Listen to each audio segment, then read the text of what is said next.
My world turned upside down when my dad collapsed and was rushed to the hospital. With him in such a critical state, there was no question. I had to be by his side. Regrettably, it meant canceling our long-awaited honeymoon. My husband urged me to go alone, but the idea seemed surreal. Who embarks on a honeymoon solo? In the midst of my turmoil, an unexpected figure appeared. My father-in-law. The very person who was supposed to be in the hospital stood before me, leaving me bewildered. "Why are you here, father-in-law?" I asked, my mind spinning. But let's rewind a bit. My name is Sarah, and for the past 5 years, I've shared my life with Mark. This summer, he finally popped the question, but those 5 years felt like an eternity. We'd often visit each other's parents, discussing our future with enthusiasm. However, Mark's reluctance to commit began to gnaw at me. It took an ultimatum before he finally proposed. With wedding plans in full swing, all that remained was our honeymoon. Mark planned to spend the day with his parents while I had dinner with mine, who had traveled from out of town. As I packed for our Italian adventure, I sent Mark a message, expressing my excitement. Yet silence greeted me in return. Assuming he was exhausted from the day's events, I brushed it off and retired for the night. I hoped fervently that Mark wouldn't oversleep for our flight the next day. Despite feeling a bit nervous, exhaustion eventually led me to drift off to sleep. The next morning, my slumber was abruptly interrupted by a call from Mark. "Sarah, something terrible has happened," he began hurriedly the moment I answered. My heart sank as he delivered the shocking news. My dad had collapsed and was rushed to the hospital. The implications hit me like a ton of bricks. "You'll have to go on our honeymoon alone today," he continued. I couldn't help but let out a bewildered exclamation. "What do you mean?" "But your father was so full of life at our wedding yesterday," I protested. "I'm as shocked as you are, Sarah. I'm staying by his side, but you should go ahead without me," Mark insisted. I refused to entertain the idea. "Don't be ridiculous. If your father's ill, there's no way I can leave for our honeymoon. Who on earth goes on a honeymoon alone?" I pressed Mark for details about which hospital his father was taken to, but he stubbornly refused to disclose it. "If I told you, you'd come to visit, wouldn't you?" he reasoned. "Dad insisted that I should still let you go. Please respect his wishes." Feeling torn, I asked if he planned to join me once his father was feeling better. "Of course, I'll come as soon as things are settled here," he assured me. But I couldn't shake the ominous feeling. "Don't jinx it by saying as soon as things are settled," I cautioned. Mark cut me off abruptly. "Please let me handle things here and proceed to Italy as planned. I'm about to arrive at the hospital, so I won't be able to pick up your calls. Talk to you later." With that, he hung up before I could respond.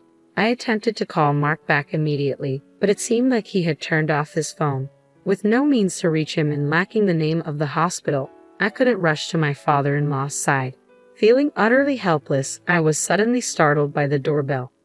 As I opened the door, a wave of disbelief washed over me. Standing before me was my father-in-law, the very person who was supposed to be in the hospital after an emergency transport. "Your legs, they're okay," he remarked casually, oblivious to my confusion. Perplexed, I questioned him, making sure I wasn't seeing a ghost. "Are you feeling all right?" "Oh, I may have had a bit too much to drink at the wedding yesterday, but I felt fine this morning.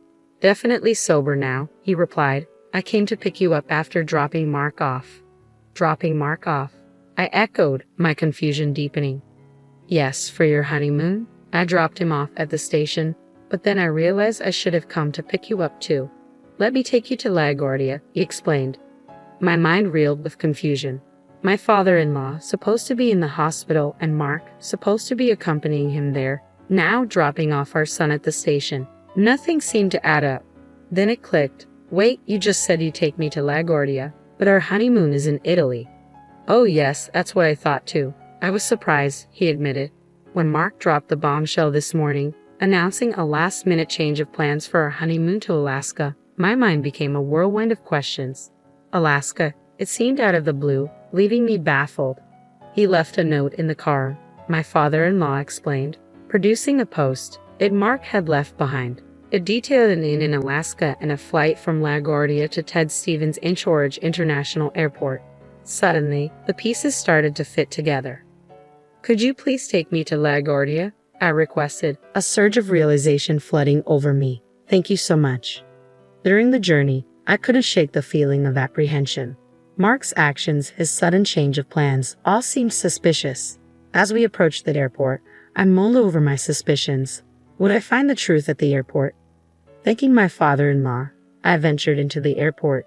Near the check-in counter for the flight specified on the post, I spotted Mark. But he wasn't alone. Arm in arm with a young woman, they appeared intimate, effortlessly selecting drinks together. It hit me like a ton of bricks. He had been cheating on me all along. The affair likely began while we were still together, explaining his reluctance to commit. And now, not only cheating, but he had the audacity to embark on our planned honeymoon with his mistress. I stood my ground, facing Mark as he was about to leave the store with drinks in hand. His expression was one of shock upon seeing me. "Sarah, what are you doing here?" he stammered. "Right back at you. Why are you, who should have been at the hospital taking care of your father, at a place like this?" I countered. Mark stumbled for an explanation. "I just came to do some shopping." "Shopping? You came all the way to LaGuardia just to buy a bottle of water?" I raised an eyebrow skeptically. Mark attempted to maintain his composure. Yeah. Dad was begging for some airport water." "That's funny you say that because I was just with your father," I revealed. "He came to pick me up in his car, seemed to be doing great," which was a big surprise. Mark persisted with his falsehoods, claiming his father's sudden recovery. As I listened, disbelief washed over me, and I resolved to uncover the truth. "Who is this woman?" I demanded, gesturing to the woman beside him. "Where were you two planning on going?" Mark hesitated before concocting another tale. "Well, she's the nurse who was in charge of Dad. We're on our way to check out a rehabilitation facility for him in Alaska." His excuse fell flat, leaving me dumbfounded. Before I could respond, a voice interrupted from behind. "My what?" I turned to find my father-in-law standing there, surprising us both. "Father-in-law, I thought you headed home," I exclaimed. "I sensed something was off with you, Sarah, so I decided to park the car and follow you." It seems it was the right choice. With his father before him, Mark, realizing his lies weren't working, became visibly suspicious. In response to his behavior, my father-in-law asked sternly, "So, who is this woman?"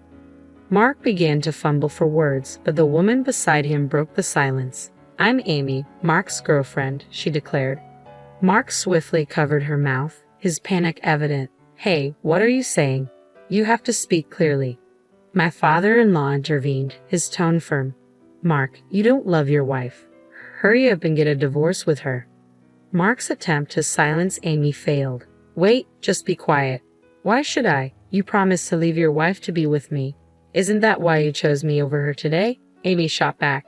"That's because you threatened me," Mark confessed. "You said if I don't go to Alaska with you today, you'll expose our relationship." The truth laid bare. I spoke coldly. "So, in other words, you were having an affair with that woman." Amy glared at me and retorted, "It's not an affair. Mark and I are serious about each other. He never wanted to marry you." By this point, I didn't even feel like arguing. "That's fine. Do as you please." Leaving them behind, my father-in-law and I exited the airport. It was 5 days later when Mark returned home. The doorbell rang, and I spoke to him through the intercom. "Sarah, I can't unlock the door. Can you open it for me?" "Oh, about the lock? You changed it. Why would you do something like that without telling me?" I demanded, frustration evident in my voice. "I don't like the idea of a stranger having a spare key to my home." "A stranger? Are you talking about me?" Mark questioned, confusion clouding his expression. "Who else would I be talking about?" I retorted. "I've already prepared the divorce papers, so just quickly sign them." "Wait a minute, let me in first. We can talk after that," Mark pleaded. Keeping the door chain on, I reluctantly passed the divorce papers through the crack. "There's nothing for us to talk about. Once you sign the papers, can you leave immediately?" "Don't be so angry. I've decided to break up with Amy," Mark announced. "What do you mean?" I asked, skepticism lacing my tone. "She's terrible. I agreed to go to Alaska because she threatened to expose our relationship, and all she did was complain that the inn was old-fashioned and the weather was bad. It wasn't fun at all. So I clearly told Amy I have no intention of divorcing my wife." "Please break up with me," Mark explained hastily. I couldn't care less whether you and that girl break up or not. The only choice I have is a divorce, even if you don't agree, I replied sternly. Don't say that. Are you angry because we couldn't go to Italy? Well, it's a little late, but shall we go now? Mark suggested. Are you out of your mind? How can you even suggest that? I exclaimed. I was wrong to think that I could have a reasonable conversation with you for even a second. There's no way a man who cancels his honeymoon and goes on a trip with his mistress has a reasonable thought process. Sign the divorce papers right here, right now, and also sign this document. I handed him another document through the crack. What is this document? He inquired. It's a written agreement for the payment of alimony and the cancellation fee for our honeymoon. I had it prepared through a lawyer while you were away on your trip, I explained calmly. I'm saying I don't want a divorce. You're the one who wants a divorce, so why on earth do I have to pay alimony? I'm saying I want to give us another shot, Mark argued. Seriously, there's a limit to how much common sense you can ignore. It's evident that infidelity comes with consequences like alimony. The decision to start over or not isn't yours to make, considering you're the one who cheated. And what's this cancellation fee about? I countered. We don't get a travel fee refund because we canceled our trip on the day. Since it was you who caused the cancellation, it's only right that you pay for all of it, isn't it? I told you to go alone. Not going was your decision, I explained firmly. How could I possibly go on a honeymoon alone?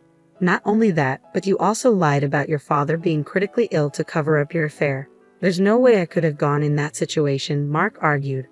Well, I really wanted to go to Italy with you too, but I was threatened by Amy and had no other choice. You wouldn't want your husband to lose his job because he's exposed at work, would you? Mark continued, defending himself. She threatened to expose you at work. Yeah, that's right. If she says she's going to do it, she will. It's all Amy's fault, Mark insisted. Surely Amy does have a kind of vibe where you can't predict what she might do once she sets her mind to it. Considering she even declared, I'm his girlfriend directly to his wife, she must be quite a wild one. I mused aloud. In fact, I was relieved. With an opponent like Amy, Mark would self-destruct even if I didn't do anything. All that was left to do was somehow get him to sign the divorce papers, I concluded, pretending to be worried. Deliberately, I questioned him. Hey, are you sure it's okay for you to be here? What do you mean? Mark responded, puzzled. You broke up with Amy, right? Wasn't she angry? I probed further. Of course she was angry, but I'm done with her, Mark assured me. What? You might be fine, but what about Amy? Given her personality, I wouldn't be surprised if she storms into your office and exposes you, I warned. Indeed, that would be disastrous. I need to go to the office and stop Amy. Sarah, please pass me my company key card, Mark requested urgently. I pulled out Mark's company key card from his drawer and showed it to him. Yeah, that's the one, he confirmed, reaching for it. Quickly, I shook off Mark's hands as he tried to take it through the gap in the door. I'll give you the key card in exchange for your signature on the divorce papers and the payment agreement for the bill. With this proposal, Mark would likely agree and sign. Have you decided? You better hurry. Amy may beat you to the office, I urged. All right, Mark relented reluctantly, signing all the documents and passing them through the gap in the door. Here, this is good enough, right? Hurry up and give me the key card. Once I handed over the key card, Mark dashed off towards the office. I went to the courthouse to submit the divorce papers and handed the signed payment agreement to my lawyer. It was a relief that at least the financial matters had been sorted out. The next day, I received a frantic call from Mark. Hello? Ah, Sarah, what do you want? We are legally strangers now. We have nothing to talk about. Mark snapped. Wait, don't hang up on me, Mark pleaded desperately, leaving me feeling a little curious about what happened. I decided to listen to this story. So, what do you want? I inquired. I was called by the board when I got to the office today. Everyone knows I had an affair, even though I got ahead of Amy. Isn't that weird? Mark began. That's because I told them. I confess. What? You told the board? Mark's surprise was evident. Yes, I felt sorry for them because they came to our wedding, but we got divorced so soon. You seemed busy with Amy, so I decided to explain the reason for our divorce to our guests. I explained. Guests? You mean not just the board? You told everyone at my office? Mark's disbelief grew. Yes, when I told them my husband preferred a cheatcation over our honeymoon. Everyone was appalled. But how am I supposed to face everyone at work going forward? I questioned. You don't have to hide your true self anymore. Isn't that a good thing? Mark attempted to reason. Don't mess with me. You ruined my life, I retorted. I should be saying that to you. I wish I could reclaim the 5 years I wasted on someone like you. Mark responded, defeated. When I raised my voice, he had nothing more to say. Why don't you just be with Amy? If her feelings for you are so strong, wouldn't she support you even if you quit your job? I suggested. No way. Nothing good happens when I'm with that woman. The only one who can support me is you, Sarah. Mark pleaded. Nothing good happens when I'm with you.